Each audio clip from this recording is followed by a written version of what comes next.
Germany 15 जून से अपने सारे बॉर्डर्स यूरोपियन देशों के साथ जो हैं उनको खोलने की तैयारी कर रहा है, और न्यूयॉर्क सिटी में भी स्कूल को खोलने की तैयारी है सितंबर से। उसके लिए लोगों से प्री इन्विटेशन मंगाए जा रहे हैं, एडमिशन्स वगैरह शुरू किए जाएंगे। तो दोनों काम एक साथ चल रहे हैं। और तीसरा जो एक बड़ी अच्छी खबर है सनोफी की तरफ से कि शायद वो कुछ एक दवा बहुत जल्द मार्केट में पेश करेंगे, लेकिन उसका पहला फ़ायदा अमेरिकन को ही मिलेगा। ओके, तो कुछ अच्छी खबरें जरूर निकल कर आ रही है कोरोना के लिए। देखिए, सनोफी की तरफ से एक पहल हो रही है, आज उसका शायद भारत में भी इम्पैक्ट देखने को मिलेगा। और वैसे भी एमएनसी फार्मा कंपनियां, विदेशी कंपनियों में काफी ज्यादा जोश देखने को मिला है। लेकिन हाँ, मुनाफा वसूली हावी है ग्लोबल मार्केट्स में, उसको हम नजरअंदाज नहीं कर सकते। हालांकि हमारे लिए एक पॉजिटिव है, हमारी मदद करेगा। हर रोज शाम को एक प्रेस कॉन्फ्रेंस होगी। कल वित्त मंत्री ने डिटेल दिया है कि क्या क्या इस ट्रांच में सहूलियत दी जाएगी इकोनॉमिक पैकेज के तौर पर, और आज शाम को फिर से अपडेट आएगा और लक्ष्मण रॉय आगे आपको बताएंगे कि हर रोज इस तरह की तैयारी है इकोनॉमिक राहत देने की। एक फटाफट कॉल ले लेते हैं वीरू से कि सेटअप कैसा दिख रहा है। और लक्ष्मण जब जुड़ेंगे, डायरेक्टर साहब अलर्ट कीजिएगा, क्योंकि आज अच्छा लक्ष्मण हमारे साथ है, तो लक्ष्मण को इनफैक्ट जोड़ लेते हैं। Lakshman, good morning. कल तो हमने सुना करीब 15 अनाउंसमेंट्स और स्पेसिफिक्स जो आपने भी कहा था कि एनबीएफसीज के लिए राहत आ सकती है, एमएसएमई सेक्टर के लिए एक बड़ा पैकेज आएगा, वो तमाम ऐलान सामने आ गए। आज बाजार उस पर रिएक्ट करेगा। क्या हर रोज हम 4 बजे का अपॉइंटमेंट फिक्स कर ले एफएम के साथ?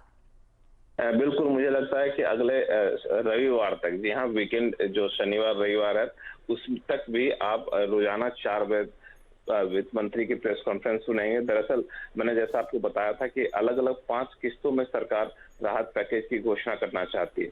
उसकी पहली किस्त की घोषणा कल आपने शाम 4 बजे देख लिया, और बाकी की जो 4 किस्त है वो आज दूसरी किस्त होगी। आज बृहस्पतिवार है, इसी तरह शुक्रवार, शनिवार, रविवार, यानी अगले 4 दिन तक रोजाना 4 बजे वित्त मंत्री की प्रेस कॉन्फ्रेंस होगी और अलग अलग मुद्दे पर वित्त मंत्री बताएंगे कि हम क्या राहत पैकेज के तहत करने जा रहे हैं। मिसाल के तौर पर एक होगा सेक्टर आपके लिए, एग्रीकल्चर सेक्टर के लिए एक दिन बताया जाएगा। असंगठित क्षेत्र के लोगों के लिए, गरीबों के हाथ में पैसा कैसे डाला जाए, इसके लिए अलग दिन बताया जाएगा। सरकारी क्षेत्र में रिफॉर्म कैसे हम करना चाहते हैं, इसके लिए अलग दिन घोषणा की जाएगी। इस तरह सेक्टोरल रिफॉर्म या सेक्टोरल पैकेज की जो उम्मीद हम कर रहे हैं वो भी एक दिन उसके लिए निर्धारित की जा रही है। तो हर सेक्टर के हिसाब से, हर ट्रांचेस के हिसाब से हर दिन तय किया जा रहा है, और उस हिसाब से डेली 4 बजे प्रेस कॉन्फ्रेंस होगा, और प्रेस कॉन्फ्रेंस में आपको उसकी डिटेल जानकारी दी जाएगी। बिल्कुल आपने सही कहा, हर रोज अपना 4 बजे अपने आप को ब्लॉक कर लीजिए और केंद्रीय आवाज देखिए। मैं कोशिश करूंगा कि हर रोज की तरह वित्त मंत्री की प्रेस कॉन्फ्रेंस से पहले आपको बताऊं कि आज क्या होने वाला है। आज आपकी गट फील क्या कह रही है लक्ष्मण? क्या कृषि क्षेत्र पर फोकस रहेगा, क्योंकि वो एक अगला सेक्टर है जिसको पहले राहत शायद वित्त मंत्री देना चाहे? अभी कहना थोड़ा सा मुश्किल है, लेकिन ये बात जरूर है कि जो शुरुआती जो शेड्यूल बना हुआ है उसके हिसाब से या तो कृषि क्षेत्र हो सकता है या फिर अलग अलग सेक्टोरल राहत की बात की जा रही है, उस पर फोकस हो सकता है। लेकिन यह है कि कृषि क्षेत्र आज या कल के ट्रांच में जरूर इसकी घोषणा हो सकती है। तो चलिए, आज का दिन भी अहम रहेगा और आज शाम को एक बार फिर वित्त मंत्री की प्रेस कॉन्फ्रेंस होने वाली है। कल 16 अनाउंसमेंट्स आए, आज कुछ और आएंगे किश्तों में। देखिए, आपको हमने सीबीसी आवाज पर सबसे पहले बताया था कि अलग अलग ट्रांचेस में, और लगभग 4 से 5 ट्रांचेस हो सकते हैं इस इकोनॉमिक रिलीफ पैकेज के, और कल एक ट्रांच हमारे सामने आ चुका है।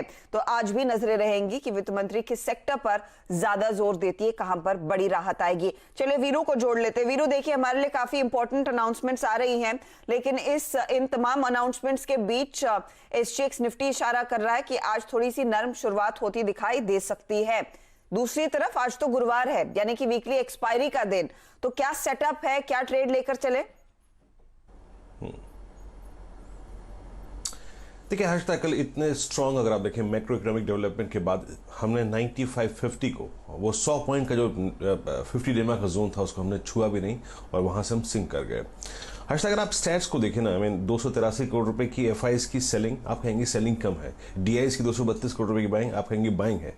लेकिन इतने बड़े दिन, इतने स्ट्रांग दिन, इतने कम फिगर्स, आई थिंक थोड़ा सा मायूस करती है मेरे को। एफआईआईज आज इंडेक्स पे लॉन्ग नहीं है आज के लिए। 48 करोड़ रुपए की सेलिंग करी उन्होंने, और एक और चीज हर्षता, उन्होंने करीब 2200 करोड़ रुपए का इंडेक्स ऑप्शन बेचा है। आज की सबसे critical figure institutional point of view से है 2200 करोड़ रुपए की एफआईएस की इंडेक्स ऑप्शन की सेलिंग। याद रखिए उन्होंने 18,000 कॉल बेची है, यानी कल का हाई और कल का हाईएस्ट जोन 9450 और 9550, ये एक बहुत बड़ा रेजिस्टेंस होगा। रही बात नीचे की, पुट राइटर्स कहां तक विजिबल है हर्षदा, यानी पुट कहां तक की बिकी हुई है जहां तक बाजार से गिर सकता है, वो है 9200। इसके बाद आता है ग्लोबल सेटअप, बहुत खराब। डाउ ने 20 डेमा और 50 डेमा के नीचे एक स्लिप दे दिया है। नीरज जी की टिप्पणियां अभी आप सुनी ही आपने। हर्षदा, ओपनिंग के बाद अगर आपके पास शॉर्ट है या फिर आप शॉर्ट करना चाहते हैं, आपके पास स्कोप खुलेगा 9148 से लेकर 9180 तक का, क्योंकि यहीं पर ही पुट राइटर्स है, यहां पे इंडेक्स थोड़ा सा सपोर्ट ले सकता है। तो कमजोर सेटअप में आपको फिर शॉर्ट करने का मौका मिल सकता है, लेकिन मैं ये कहूंगा कि 9150 और 9180 इस जोन में कवर करके, क्योंकि ये एक्सपायरी वीक है, एक्सपायरी डे है, फिर पुल बैक के लिए खेलिएगा। पुल बैक कहां तक पॉसिबल है? 9280, 9300, 9350, इस जोन तक हम पुल बैक देके आ सकते हैं। तो आपको रेंज ट्रेड करनी है जिसका लोअर एज है 9148 और हायर एज है 9350। निफ्टी बैंक हर्षदा टेक्निकली बहुत वीक, इसने इवन कल 20 डेमा को नहीं छुआ, सेल करिए। पहला टारगेट नीचे की तरफ हो सकता है 18,800, 19,000, 19,100, वहां पे कवर कीजिए। थोड़ा सा पुल बैक के लिए खेल लीजिए 19,500, 19,450 या फिर 19,600 तक। तो इस रेंज को प्ले करना है और स्टैट्स थोड़े से कमजोर हैं हर्षदा आज के लिए।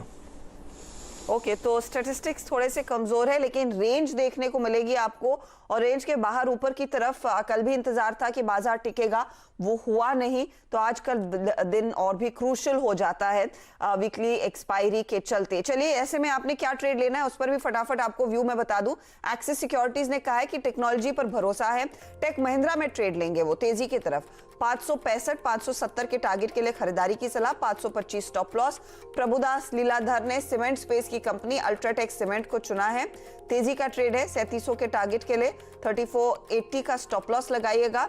और चॉइस ब्रोकिंग कह रहा है कि एचयूएल में देखिए अब बिकवाली बढ़ेगी, तो 1900 के टारगेट के लिए शॉर्ट करें। 2070 का दरअसल होगा स्टॉप लॉस। लेकिन एक बार फिर मैं आपको याद दिला दूं कि 20 लाख करोड़ के मेगा राहत पैकेज की पहली किश्त कल वित्त मंत्री निर्मला सीतारमण ने सामने रखी। एमएसएमईज पर बड़ा फोकस आया है, करीब 3 लाख करोड़ तक का यहां पर इनको लिक्विडिटी सपोर्ट मिला। इसके अलावा एनबीएफसीज, हाउसिंग फाइनेंस कंपनियां, माइक्रो फाइनेंस कंपनियों को भी बड़ी राहत दी गई है। सुन लेते हैं क्या कहा है वित्त मंत्री ने कल अपनी घोषणाओं में इन दोनों सेक्टर्स के लिए। There is a collateral-free automatic loan for MSMEs which is being provided. This will give facility up to 3 lakh crores. 25 crore outstanding for those MSME units for whom 25 crore is the outstanding loan, or 100 crores whose turnover will benefit from this. These loans will have a 4-year tenure and there will be a moratorium given for 12 months. These are going to be 100% credit guaranteed over as a cover given to banks and NBFCs on principal and interest.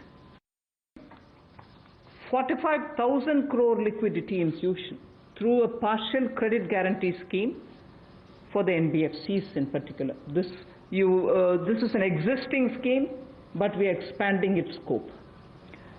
Expanding its scope only because it will now cover borrowings such as primary bond issued, the commercial papers. So all these will constitute the liability side of the balance sheet, but we are getting into that area also. But in this case, as different from the previous one, 20%, the first 20% loss alone will be borne by the guarantor, which is Government of India.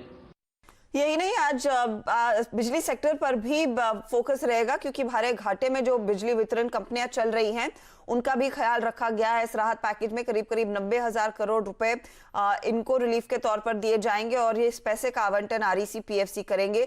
दूसरी तरफ real estate sector के लिए भी कुछ राहत मिली है कि project completion के लिए इनको 6 महीने और मिलते दिखाई देंगे। लेकिन याद रखिएगा, यह सिर्फ रेरा रजिस्टर्ड प्रोजेक्ट्स को ही राहत मिलेगी। तो ये तमाम सेक्टर्स आज फोकस में रहेंगे। चलिए, वक्त हो रहा है एक छोटे से ब्रेक का। ब्रेक के बाद वरुण से जानेंगे कि आज स्टॉक्स कौन से फोकस में रखे। इन खबरों पर तो हम रिएक्ट करेंगे ही, लेकिन आज कुछ नतीजों का पर भी रिएक्शन आएगा। प्लाईबोर्ड कंपनियां भी रेडार पर होंगी, क्योंकि यहाँ पर सरकार इनको प्रोटेक्ट करने के लिए भी एक पहल कर रही है। ये सब आगे ब्रेक के ठीक बाद।